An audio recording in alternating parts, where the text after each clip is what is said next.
We had a meeting in the morning, visited the local castle, drove on to the next meeting, and then to the B&B. A pattern developed to our days in Wales.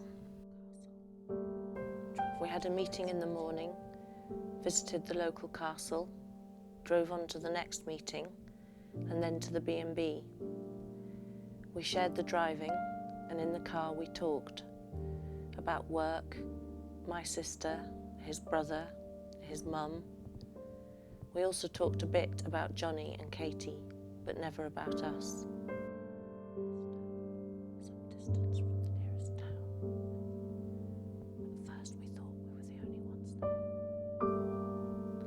One of the castles we visited was a sprawling ruin of pale grey stone, some distance from the nearest town. At first we thought we were the only ones there, but then we came across a man in a green jacket and a woman in a red anorak, sitting on segments of newspaper inside one of the castle walls, drinking something hot from a thermos flask. Although they looked up as we walked in, they didn't say hello, and neither did we.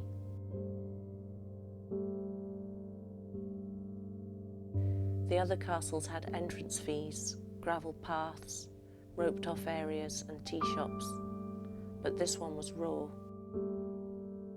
It was like coming across a mountain after days of travel through tame pastures. At one corner of the castle walls, near where the tea drinkers were seated, stood a tower, about 40 feet high, intact except for the roof. I walked towards it, leaving Carl to do his own thing. There was a narrow doorway and no signs claiming danger or instructing not to touch, so I went into the tower and I saw a stone staircase leading to a high window about 30 feet up.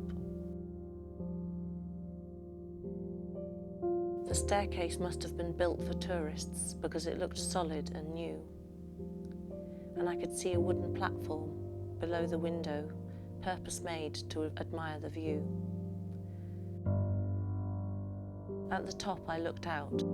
It wasn't actually a great view because the window wasn't high enough to see over the tops of the trees to the countryside beyond.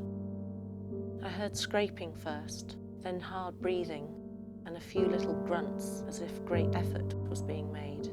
And it occurred to me that perhaps the man in the green jacket and the woman in the red anorak were having sex below. But then a hand gripped the stone windowsill. The other hand came over, and Carl's head and shoulders appeared. He climbed the last little bit and swung himself in through the window. I remember the rising and falling of his chest, and his blue t-shirt dark with sweat. He stood, catching his breath, looking at me with intent. I felt dizzy for a second, as if I might fall, but the vertigo was not because of Carl's climb up the outside of the tower, or because the platform was small and it seemed a long way down. This was a feeling I'd had before with him. There was a delicious thrill of danger in it. There was fear of falling. There was the desire to fall. But my fear of letting go was greater.